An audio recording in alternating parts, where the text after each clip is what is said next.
सर्व कर्मचारी.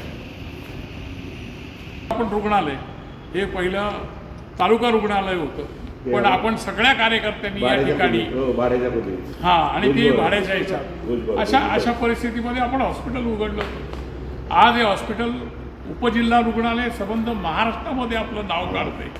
त्यामुळं या एस टी डेपोच्या तुम्ही असेल किंवा कर्मचाऱ्यांनी असेल कधीही कुठल्याही परिस्थितीत निरस्त होऊ नका.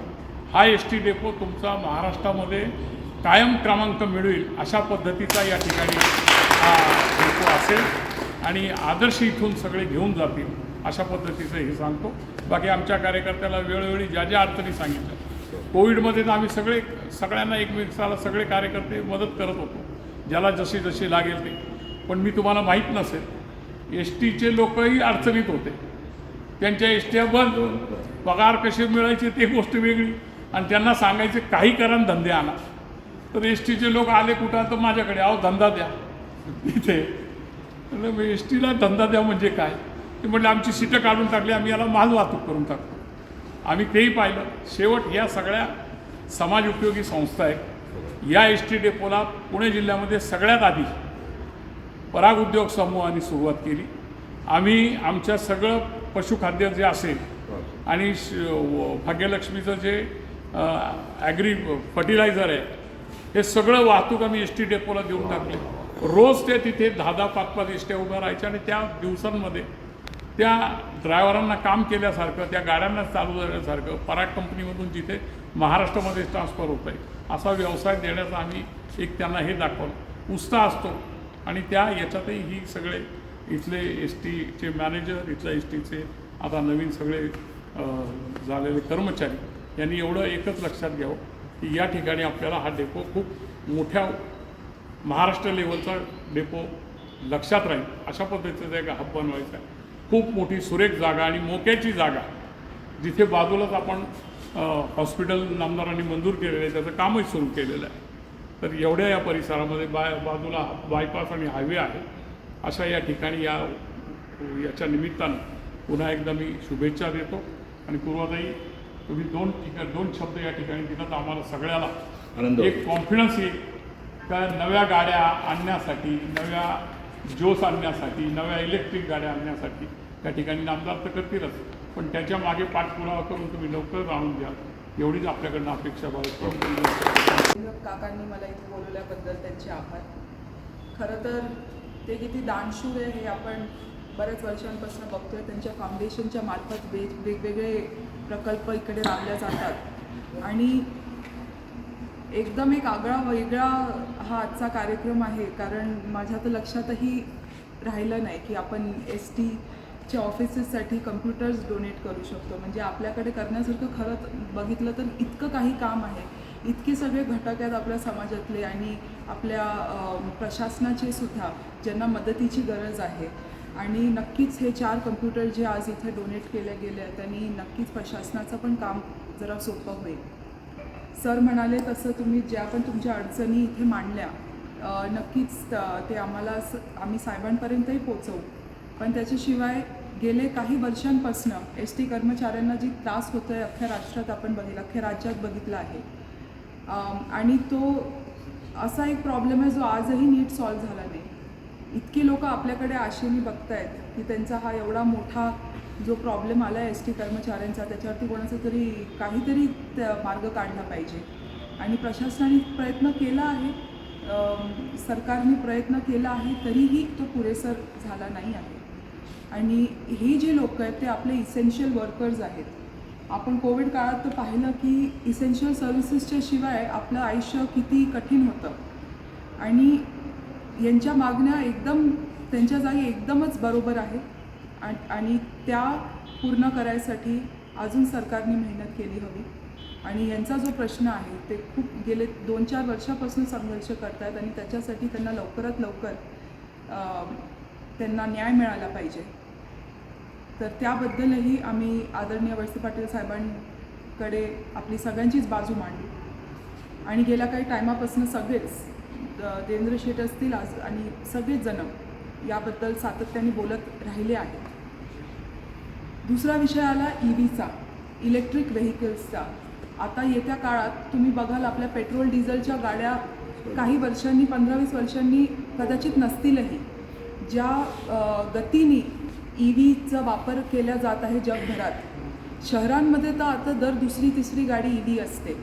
आता बसेस पण आपण जर इलेक्ट्रिक वापरल्या तर सगळ्यात महत्त्वाची गोष्ट हे आपल्या काळाची गरज आहे पर्यावरण राखायला आणि आपल्या सगळ्यांच्या स्वास्थ्याची जर आपल्याला काळजी घ्यायची असेल तर इलेक्ट्रिक व्हेकल्स हा एक अशी गोष्ट जी आपल्याला स्वीकारावंच लागणार आहे. तर त्याच्यासाठी जे एक इन्फ्रास्ट्रक्चर लागतं ते असणं फार गरजेचं आहे. आणि इलेक्ट्रिक व्हेकल्सचा प्रॉब्लेम तोच आहे की त्याचं इन्फ्रास्ट्रक्चर महाग असतं. ती गाडी भलेही महाग नसेल बट ते चार्जिंग पोर्ट्स, त्याला लागणाऱ्या त्या सगळ्या सुविधा, ते सगळं इलेक्ट्रिक ग्रिड, हे सगळं जे इन्फ्रास्ट्रक्चर उभारणं आहे हे फार महाग असतं.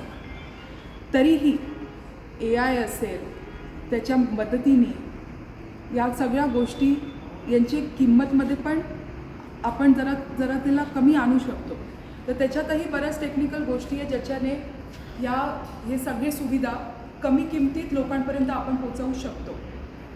आता येत्या काळात हेच आपल्या सगळ्यांच्या ज्या पर्सनल व्हेकल्स असणार आहेत, पर्सनल गाड्या व्हेकल्स पण जे असणार आहेत घरात ते सगळे इलेक्ट्रिक असणार आहे. हे एकदम स्वागत केलं पाहिजे या गोष्टीचं की आपले जे पब्लिक ट्रान्सपोर्ट्स आहेत, टॅक्सीज बऱ्याचशा आता CNGवरती चालतात, त्यासुद्धा आता इलेक्ट्रिक होतील येत्या काळात, बसेससुद्धा होतील. आणि हे सगळ्यांनी हे करून सगळ्यांच्या स्वास्थ्यासाठी ही खूप चांगली गोष्ट आहे. तर आपण बघू काही वर्षांनी की आपला डेपो पण एकदम असा हायटेक होईल आणि इथं पण एकदम सॉलिड इलेक्ट्रिक व्हेकल्ससाठी इन्फ्रास्ट्रक्चर उभं राहील आणि आपल्या तालुक्यात, राज्यात सगळीकडे इलेक्ट्रिक व्हेकल्स येतील. आता जसं काकांनी आता सांगितलं की सरकारने 50% महिलांसाठी फ्री केलेला आहे STचा प्रवास. या निर्णयाचं पण स्वागत आहे. आणि ज्येष्ठांसाठी सुद्धा 75च्या वरची हो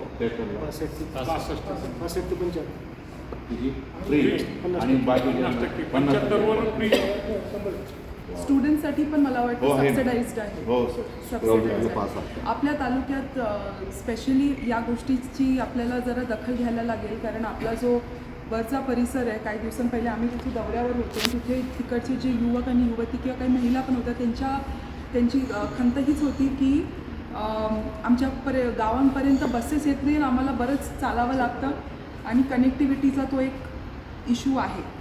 तर तेव्हा त्यांनी म्हटलं होतं की तुम्ही STच्या गाड्या ज्या अशा पडल्या तुम्ही बघा जर ते वापरता आल्या तर आमच्या प्रवासासाठी. तर तो पण एक विषय आम्ही साहेबांपर्यंत नेला आहे की त्याच्यातला काय मार्ग काढता येईल. आता STच्या जरी आपल्याला वापरता नाही आला तरी काही करता येईल का त्यांचा तो प्रवास सोपा करायला. तर मला वाटतं जर सगळेच डिपार्टमेंटसोबत आले तर ते काहीतरी याच्यातनं प्रॉब्लेम्स सॉल्विंग आणि ट्रबल शूटिंग करू शकतील. ज्या समजा व्हेकल जरा जुन्या झाल्या आहेत त्यांना जर रिपेअर करून अशा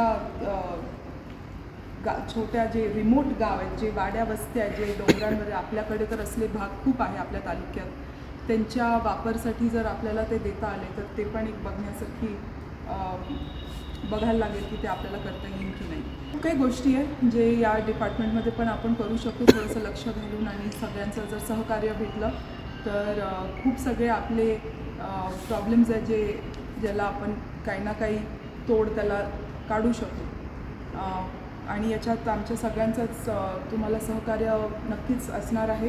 आम्ही साहेबांपर्यंत या सगळ्या गोष्टी मांडूच आणि येत्या काळातही आता आपले हेच प्रयत्न राहील की हा डेपो तुम्ही इतक्या अडचणीच्या काळात सांभाळला, इतक्या चांगल्या पद्धतीने सांभाळला, लवकरच आपल्या बाकीच्या समस्या निघतील आणि सगळं एकदम सुरळीत चालेल अशी मी आशा व्यक्त करते. सरपंच